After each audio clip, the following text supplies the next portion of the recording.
Bien, bonjour à tous. Donc moi, Charles Biondi, je suis directeur numérique et système d'information à l'Université de la Nouvelle-Calédonie. Je vais vous présenter très rapidement ce qu'on a fait un petit peu en termes de Learning Center, les lieux, les usages. Alors ce sera beaucoup de photos, je ne vais pas parler beaucoup, comme ça sera très visuel et puis après on peut échanger. Donc la première chose, j'ai recyclé une présentation, je m'excuse d'avance, que j'avais faite en métropole. Donc généralement je commence par une vue de la Nouvelle-Calédonie, comme ça fait un petit peu baver. Bon, chez vous c'est un peu moins évident forcément, ça perd un peu de son effet, mais voilà. En tout cas l'Université de Nouvelle-Calédonie elle est là, sur la presqu'île de Nouville à Nouméa, et elle s'étend pour une part entre des nouveaux bâtiments et des bâtiments coloniaux, notamment les anciens bâtiments du bagne qui sont réaménagés pour l'IUT, pour certains départements, etc.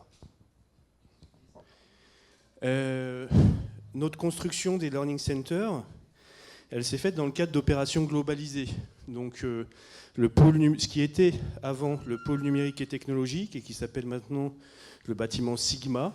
Donc Sigma, le signe de la somme des compétences, le lieu qui rassemble, etc. Il y a toute une symbolique derrière. Il est destiné à accueillir d'une part le pôle de recherche, l'ISEA, l'Institut des sciences exactes et appliquées, et d'autre part donc le Learning Center,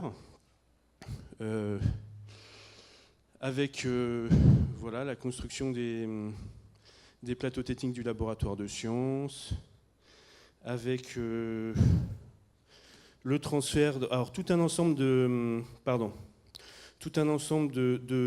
moyens de recherche consolidés, le laboratoire de sécurité à accès atmosphère confinée, le microscope électronique à transmission à balayage, etc. Enfin, tous les moyens de recherche scientifique mutualisés du consortium de recherche calédonien y sont situés. Et puis les locaux du Learning Center. Donc 3000 m² au total. Réaménagement des plateaux de lecture de la bibliothèque, extension de l'IUT. Tout ça, c'est des opérations qui se sont faites simultanément 2017-2018 et qui ont conduit donc à la situation qu'on connaît aujourd'hui. Donc, le Learning Center, c'est ce bâtiment-là. Donc ça, c'était des projections. Je vous montrerai après des vraies photos, mais ça, c'était des projections architectes qui se sont faites à côté de la bibliothèque universitaire. C'est important de noter, on a collé le bâtiment à la bibliothèque universitaire et cet espace est étendu de part et d'autre. La bibliothèque universitaire s'est étendue dans les locaux du Learning Center qui a conduit à réaménager une partie de la bibliothèque universitaire avec des espaces intérieurs agréables, modernes, des plans, bon ça je vais vous passer le détail des plans, c'est pas très intéressant, un accueil mutualisé, donc là vous voyez l'accueil en fait qui est mutualisé entre la BU et ce Learning Center, ce nouveau bâtiment. Les étudiants, on a condamné l'ancienneté de la bibliothèque universitaire, sont obligés de passer par là avec tous les nouveaux moyens qu'on a mis à disposition. Donc il y a des casiers intelligents, il y a des bornes RFID, tous les livres ont été équipés de puces RFID avec des moyens de prêt et de rendu automatisés. Donc on a libéré en même temps des ressources humaines à la BU pour ça, ce qui nous a permis d'en redéployer plus pour l'accueil. Donc on a mis un joli écran aussi pour faire tout ce qui est, je dirais, information, promotion. Donc dans tous les endroits de passage, en fait, on n'a pas des écrans aussi grands, mais des fois on n'en a qu'un seul. Mais il y a un système centralisé qui permet de diffuser des informations, que ce soit celles du service communication, des départements ou les informations centralisées. Pardon ? C'est des casiers de stockage où en fait on a un système de cartes. Les étudiants en badge, ils ont un casier qui s'ouvre, ils peuvent mettre leurs affaires, ça se referme, et ils viennent les récupérer en passant leurs cartes dedans. C'est des casiers, alors en fait on dit intelligent parce qu'on sait à tout moment qui a réservé le casier, et on peut lever des alertes par rapport à l'étudiant, comme quoi il a un casier de réservé, il n'est pas venu les chercher, etc. Ça nous permet d'éviter que aussi des casiers soient monopolisés par des étudiants. Jusque-là, on n'a pas eu besoin de le faire. Il faut dire qu'ils ne sont pas tout à fait en service optimal non plus. Il y a encore quelques trucs à régler. Mais c'était pour éviter qu'il y ait des casiers ad vitam affectés à des étudiants, quoi. On n'en a qu'une vingtaine. Donc l'idée, c'est vraiment que ce soit du passage. Il va déjeuner, il y a une petite cafette à côté, il dépose son ordinateur ses affaires, et puis il peut revenir après, le récupérer, et voilà. C'est pour du court terme. Dans cet espace-là, on a aussi un amphithéâtre. Alors d'abord, pardon, je vous montre, voilà, vous avez ici, tu as un petit pointeur laser sur ton... C'est le truc rouge, là? Ok. Donc ici, voilà, les machines qui permettent de réserver les bouquins. Donc on passe la carte, un compte en ligne, ils déposent les bouquins, ça réserve tout. Ils remettent les bouquins, ça les rend. Il y a des portiques RFID aux entrées et aux sorties qui permettent de contrôler l'accès, la sécurité. Un bouquin pas emprunté, ça sonne. Un bouquin bien emprunté, ça ne sonne pas. Voilà. Ensuite, un amphithéâtre de 80 places, pardon. Donc un peu plus confortable que la moyenne des amphis qu'on a, avec des sièges un peu style cinéma. L'idée, c'était de faire un amphi un peu VIP, pour les soutenances de thèse, pour un ensemble de conférences où il n'y a pas beaucoup de monde, accolé à un espace deck qui peut être réservé, privatisé, pour justement, après les soutenances de thèse, un petit pot, un moment convivial, etc. Encore des plans. Là, on entre dans des salles de travail collaboratives. Donc, on y a justement dans ce Learning Center. Salle de travail modulaire, celle-là. À l'intérieur, en fait, des plans, ici, on a des ordinateurs Macintosh qui se montent, en fait, quand on veut les utiliser, avec un certain nombre de logiciels. Mais elle peut être utilisée aussi avec des plots qu'il y a au milieu des tables pour que les étudiants amènent leur propre matériel. Chaque îlot a une télé associée sur laquelle l'image des postes peut être envoyée. L'enseignant peut la récupérer à tout moment. Voilà. C'est une salle qui était un peu plus fléchée pour les enseignements de notre DUT MMI, pour tout ce qui est montage audiovisuel, avec des machines un peu renforcées, c'est pour ça qu'on avait pris des Macs. Une autre vue ici. Une autre salle modulaire, les salles qu'on appelle les salles PECT, pédagogie en environnement collaboratif de travail, c'est ça, voilà. Donc les usages pédagogiques restent à construire. Par contre, les salles sont là, avec des systèmes complètement modulaires. Donc des tables qui bougent, des sièges qui bougent, des sièges avec des tablettes, des télés sur roulettes, avec des prises au sol un peu partout, qui permettent d'avoir différentes configurations en îlot, en cercle, en carré, en triangle, comme on veut. Et des vidéoprojecteurs de part et d'autre, sachant que c'est une salle double, donc la salle se ferme aussi en deux. Là, vous voyez des trucs qui se replient, pour faire 2 salles de 20. Donc en fonction des groupes, on peut moduler la taille de la salle.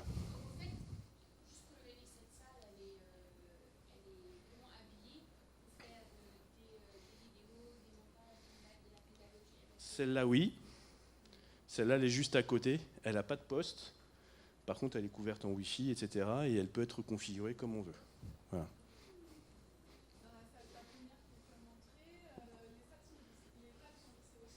Celles-là, elles sont fixes là, oui, parce qu'il y a plein de connectiques partout, donc c'était un peu compliqué. Donc c'est pour ça qu'on en a plusieurs en fait. Je vous montrerai après la BU. On a celle-là qui est fixe avec du matériel. On a celle-là qui est complètement mobile. Alors on en a 2 comme ça en fait. On en a une à la BU. On en a plusieurs. On en a 2 autres qui sont équipées que de matériel comme ça. Et puis on a plein de petites salles de 9 mètres carrés à peu près, 10 mètres carrés, où il y a juste une télé. Et soit des chaises comme ça, soit 2-3 tables comme ça.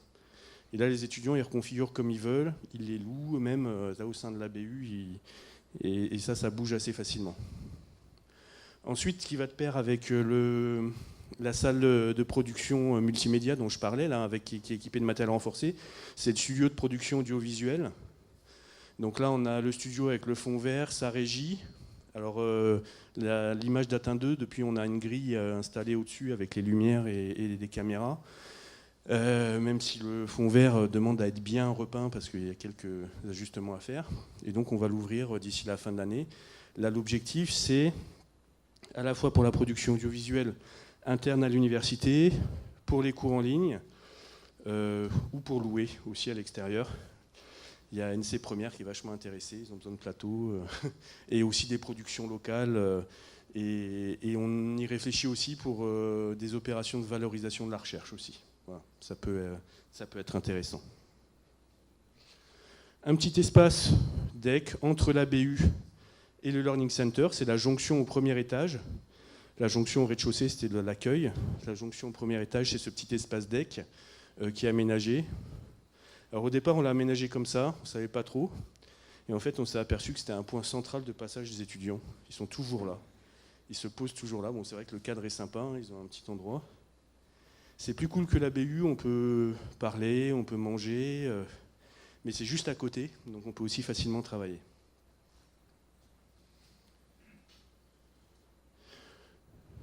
Espace intérieur, juste à côté, qui sera un petit espace lounge aménagé dans l'esprit du deck, mais intérieur. Très bien pour des cafés-débats, pour des petites réunions comme ça, impromptues. Alors pour situer, les salles PECT, elles sont au fond là-bas, le studio il est de l'autre côté. En face du studio, j'ai pas d'image là tout de suite, mais je vous en montrerai après, on a un Fab Lab aussi. Voilà. Donc le Fab Lab, l'espace Pépite qui ouvre aussi, dans le même espace. On héberge des startups. L'idée, c'est de pouvoir à terme peut-être acquérir des entreprises aussi, notamment dans le domaine du numérique. Et puis, on est engagé aussi dans la construction d'un data center mutualisé avec le consortium de recherche pour héberger toutes les données de la recherche et toutes les machines de calcul, les serveurs, les clusters de calcul qu'il faut qu'on renforce. Alors, tout ça, c'est ce qu'on a fait, je dirais, sur le site central de l'université ces 2 dernières années. La bibliothèque universitaire qui a été revue. Voilà, je montrais les plateaux un peu collaboratifs. Hein. Voilà, tout ça, c'est le plateau collaboratif. J'ai des photos tout à l'heure. Voilà. Donc en fait, les connexions réduites au minimum, réduites au rez-de-chaussée, très, très condensées, pour dégager un maximum d'espace, pour permettre effectivement un espace convivial et modulable.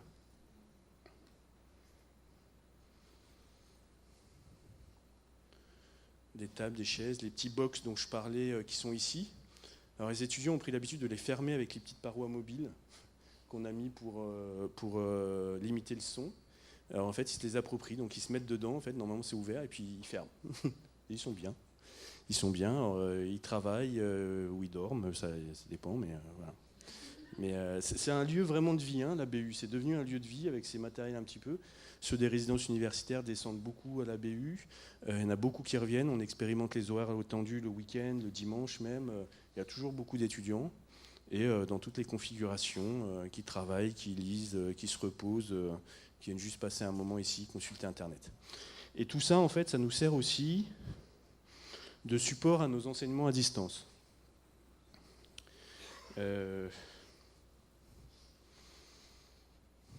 La Nouvelle-Calédonie, c'est 400 km du nord au sud. Donc on a une antenne dans le nord, en construction. Les projets sont là. Une construction sur terre coutumière, d'ailleurs, face au massif du Koniambo. Avec amphi, une antenne de la bibliothèque, des salles de cours informatiques, des espaces de vie. Voilà, ça c'est le plan global. Hein, voilà. Donc celle-là, aujourd'hui, on a ouvert dans un lieu temporaire, une école maternelle, c'est pas très pratique. C'est pas tout à fait les bonnes dimensions, en fait. Voilà. Et puis, là, ça devrait ouvrir à la rentrée 2020. Et puis, on est aussi à Wallis et Futuna, de manière plus surprenante, à 2000 km de notre base. Mais je pense que vous connaissez la problématique ici des îles éloignées. Et donc, on a une antenne de la bibliothèque universitaire et des demandes pour construire une salle de formation, e-formation. Voilà. Donc là, c'est un peu plus rustique. La salle de e-formation, elle va être là. Donc on va fermer, on va un peu réaménager légèrement quand même. Et puis faire cette extension de cette antenne de la bibliothèque. Partenariat avec le Vanuatu aussi, des formations. Et donc notre pôle numérique, il va servir à la fois de formation à distance sur des plateformes type Moodle, mais aussi à faire de la formation à distance en présentiel, en vidéoconférence, donc en direct, plus exactement. Donc ouais, distance présentielle, ça peut paraître un peu dynamique, mais en fait, les gens vont pouvoir suivre les cours en direct, et l'idée, c'est à la limite que même de chez soi, on puisse en suivre, quoi. Voilà. vais vous montrer quelques autres photos qui sont plus récentes maintenant. Puis on pourra échanger parce que sinon, si je fais que parler, c'est pas drôle. Alors, je suis où là? Ah, j'ai un problème de souris. Hop.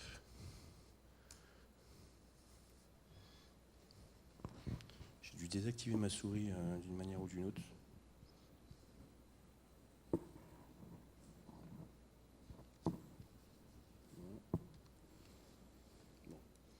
On va essayer au clavier. Non plus. Personne. J'ai peut-être une souris attendant l'incident technique.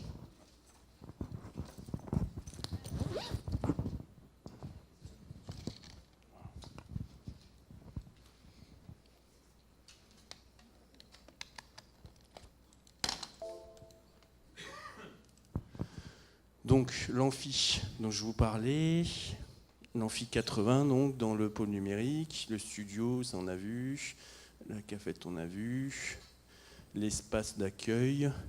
Donc notre amphi un peu cosy là, il est ici avec le deck derrière, hein, qui est aménageable. Hein. Ça on a vu, ça on a vu, ça on a vu. Le deck extérieur. Deck intérieur. Voilà, les espaces de la BU qui sont utilisables. On les a utilisés notamment la semaine dernière avec pas mal de monde. Bon, ça c'était autre chose.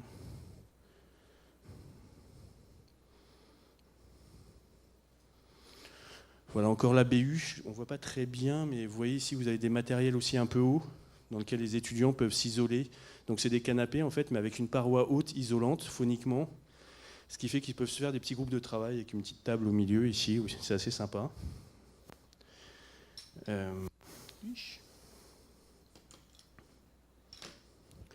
La BU en bas, donc on voit toutes les collections effectivement hein, concentrées en bas pour libérer le haut.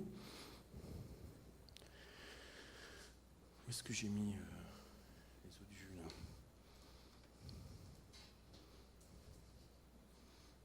Ah oui, non, j'ai mis sur le bureau, pardon. Hop. Hop. Voilà, donc lors d'une manifestation, voilà ce qu'on peut arriver à faire. C'est reconfigurer des espaces. Donc là, on avait fait un petit espace autour de petits canapés, un petit espace réflexion. Là, c'était un atelier web marketing. Là, il y avait un petit atelier sur la sécurité informatique. La deuxième salle modulaire dont je vous parlais, qui est intégrée à la bibliothèque universitaire, donc un petit peu plus petite. Celle-là ne se divise pas en deux. Voilà la salle MMI avec Thierry qui faisait son atelier, où on a les matériels qui sont pour le coup montés et utilisés. Le Fab Lab, ça c'est encore la BU. Voilà l'espace un petit peu Fab Lab, donc il est en cours d'installation, les imprimantes 3D, les kits électroniques. Voilà, en tout cas sur cet espace, on a un peu tout rassemblé. Et en faisant quelques mètres, les étudiants peuvent passer de l'environnement audiovisuel à l'environnement conception, à la BU, trouver une petite cafette en bas et en même temps être au cœur du campus.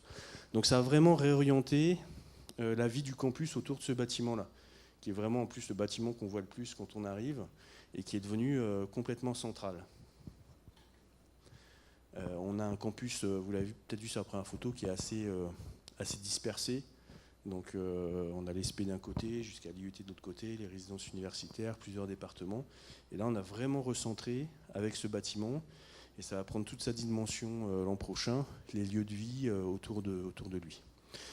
Maintenant, il reste à bâtir les usages pédagogiques. Donc, alors, il y a plein de gens qui ont des idées. De manière surprenante, les lettres se sont vachement plus saisies du problème que les sciences. Je pensais que ce serait l'inverse. Mais ils ont déjà eu plein d'idées pour utiliser les espaces, notamment avec les enseignements culturels, pour faire des choses très scéniques, très visuelles, se filmer, se voir, répéter, des utilisations notamment pour les langues. Voilà. Et maintenant, effectivement, avec le Fab Lab, je pense que les scientifiques vont aussi s'y mettre. On est vraiment dans la première année, hein. Ils commencent à déménager aussi dans leurs laboratoires qui sont juste à côté. Et toute la question va être de comment est-ce qu'on anime ce lieu maintenant. Comment est-ce qu'on le fait vivre en dehors du fait d'avoir des espaces Comment est-ce qu'on les met à disposition, avec quels moyens humains pour accompagner. Est-ce que si on prend des entreprises qui vont aussi animer des choses, le pôle Pépite, le Fab Lab, ils peuvent aussi avoir cette interaction avec les étudiants, ou est-ce qu'on internalise ou pas, voilà, toutes ces questions qui peuvent se poser. Mais vous en avez peut-être d'autres, donc je vais vous laisser les poser, comme ça on échange comme ça.